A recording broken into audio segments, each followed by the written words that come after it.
دیکھو اللہ تمہیں یہاں تک اس لیے نہیں لایا تاکہ تم مایوس ہو کر ہمت ہار جاؤ۔ تمہیں کیا لگتا ہے کہ تم آج جہاں ہو وہاں بے وجہ ہو؟ تم خود یہاں تک نہیں پہنچے ہو بلکہ تمہیں یہاں تک لایا گیا ہے۔ تم نے بے شمار تکلیفیں آج اس مقام تک پہنچنے کے لیے برداشت کی ہے۔ اتنا سفر طے کر لینے کے بعد آج جب منزل تمہارے سامنے کھڑی ہے تو تم کیوں ہار گئے ہو؟ اتنے کٹھن صبر کے بعد اب جب صلہ ملنے کا وقت ہے تو کیوں راستے میں ٹھہر گئے ہو؟ اٹھو، اب تو سفر ختم ہونے کو ہے۔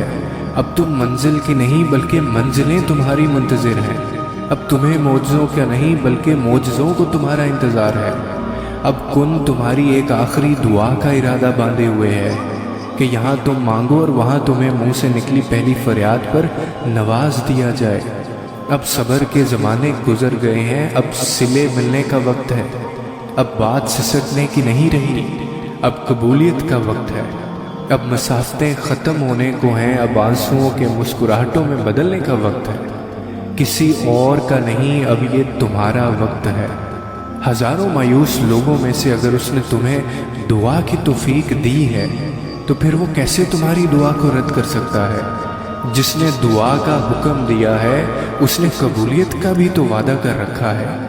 تو پھر اس دل کو منا لو یقین پہ اور اس کو اپنی رضا میں راضی کر لو۔ اگر اس نے راضی نہ ہونا ہوتا تو وہ تمہیں کبھی بھی منانے کا اشارہ نہ دیتا، اور وہ یقیناً تمہیں وہ سب دینے والا ہے جس کے لیے تم راتوں کو اٹھ اٹھ کر رویا کرتے تھے۔ کبھی کبھار بس ایک ہی دعا سب بدلنے کے لیے کافی ہوتی ہے، خاص طور پہ تب جب کچھ بھی بدلنا دل کو ممکن نہیں لگتا۔